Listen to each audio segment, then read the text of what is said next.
الذين اصطفى خصوصا على سيد الرسل وخاتم الأنبياء أما بعد فأعوذ بالله من الشيطان الرجيم بسم الله الرحمن الرحيم ولله على الناس حج البيت من استطاع إليه سبيلا ومن كفر فإن الله غني عن العالمين صدق الله العظيم وصدق رسوله النبي الكريم والصلاة والسلام على سيد الرسل وخاتم النبيين وعلى آله وأصحابه وأهل بيته أجمعين. سامعین محترم، 31 مئی 2024 ذی-قعدہ کا تیسرا جمعہ ہے. میں نے آپ حضرات کے سامنے آیت کریمہ تلاوت فرمائی جس میں اللہ پاک نے حج کا حکم دیا اور یہ بھی ارشاد فرمایا کہ جو انکار کرے اللہ کو اس کی کوئی پرواہ نہیں ہے. گرامی قدر، آج میں آپ حضرات کے سامنے حج کے عنوان پر چند گزارشات پیش کرنا چاہتا ہوں. آج میں آپ حضرات کے سامنے حج کے عنوان پر چند گزارشات پیش کرنا چاہتا ہوں کیونکہ ذی الحجہ کا مہینہ بھی آ رہا ہے اور اس مہینے میں پوری دنیا کے لوگ والہانہ انداز کے ساتھ بیت اللہ کی زیارت کے لیے اور مناسک حج ادا کرنے کے لیے مکہ مکرمہ پہنچتے ہیں. اس لیے ضروری معلوم ہوتا ہے کہ آپ حضرات کے سامنے حج کے فضائل مناقب آیات بینات سے آپ کو روشناس کرایا جا سکے اور آپ کو یہ بتایا جائے کہ حج کرنے سے آدمی کو، ایک مسلمان کو اللہ کن بلندیوں سے سرفراز فرماتا ہے اور استطاعت کے باوجود حج نہ کرنے سے انسان کن سعادتوں سے محروم رہتا ہے. حج اسلام کا 5واں رکن ہونے کی حیثیت سے بے پناہ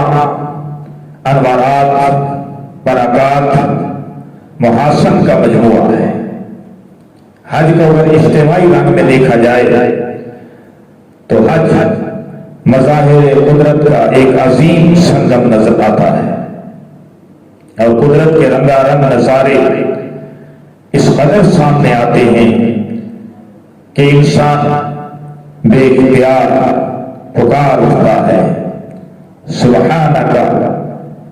ما خلقت ھذا باطلا. کہیں کالے ہوں گے تو کہیں گورے، کہیں بلند قامت ہوں گے تو کہیں پست قامت، کہیں لمبے دھرنگے انسانوں کا قافلہ ہوگا تو کہیں گورے اور چٹے اور پست قد انسانوں کا سیلاب نظر آئے گا. یہ سب اللہ کی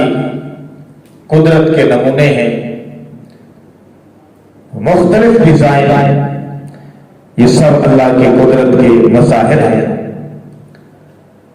ہر سٹائل، ہر ڈیزائن کا آدمی اس کا اپنا ہی انداز اپنا ہی رنگ ہوگا۔ اسی طرح ملیشیا، انڈونیشیا، مصر، شام، جزائر، فلسطین، جاپان، امریکہ، برطانیہ، چین، پاکستان، ہندوستان، عرب و عجم کے لاکھوں انسانوں کا سمندر، اس میں رنگ برنگے موتی، ہیرے، جواہر، خوبصورت سے خوبصورت، مگر ایک دوسرے سے ان کے چہرے مدرے بالکل الگ تھلگ، جو قدرت خدا بندی کا عظیم شاہکار ہے، جنہیں دیکھ کر بے ساختہ زبان کہنے پہ مجبور ہو جاتی ہے تبارک اللہ احسن الخالقین، جنہیں دیکھ کر بے ساختہ زبان پر جاری ہو جاتا ہے تبارک اللہ احسن الخالقین۔ اس ذات باری تعالیٰ کے قربان جاؤں جس نے طرح طرح کے نقشے بنا دیے، اور مجال ہے ایک نقشہ دوسرے سے ملتا، جس نے طرح طرح کی شکلیں بنائی، مجال ہے کہ ایک شکل دوسرے سے ملتی ہو، نقشہ الگ الگ، رنگ الگ الگ، زبان الگ الگ، انداز الگ الگ، وطن الگ الگ، بولیاں الگ الگ، مگر زبان پر ایک ہی نعرہ، ایک ہی سوچ، ایک ہی فکر، ایک ہی لگن اور ایک ہی مشن۔ لوگ حج کے اجتماع میں جاتے ہیں اور مختلف انداز سے اپنے رب کو پکار رہے ہوتے ہیں، لیکن مقصد سب کا ایک ہوتا ہے۔ حج کے اجتماع کے فلسفے بیان کرتے ہیں لوگ، حج کے فلسفے، حج کے اجتماع کے لوگ فلسفے بیان کرتے ہیں، حج کو ایک بین الاقوامی کانفرنس کا نام دیتے ہیں اور پھر اس طرح حاشیے چڑھاتے ہیں، لیکن یہ سب تعبیرات انسانی تعبیرات ہیں جو درد اور سوز کا رنگ نہیں رکھتی، بلکہ اگر حج پر ایک مسلمان، ایک توحید پرست اور کیف و مستی میں ڈوبا ہوا انسان اسے دیکھے تو اس کو اور بھی رنگ نظر آتا ہے۔ گرامی قدر، میں آپ حضرات کے سامنے حج کی اصل روح اور اصل حقیقت آج رکھنا چاہتا ہوں۔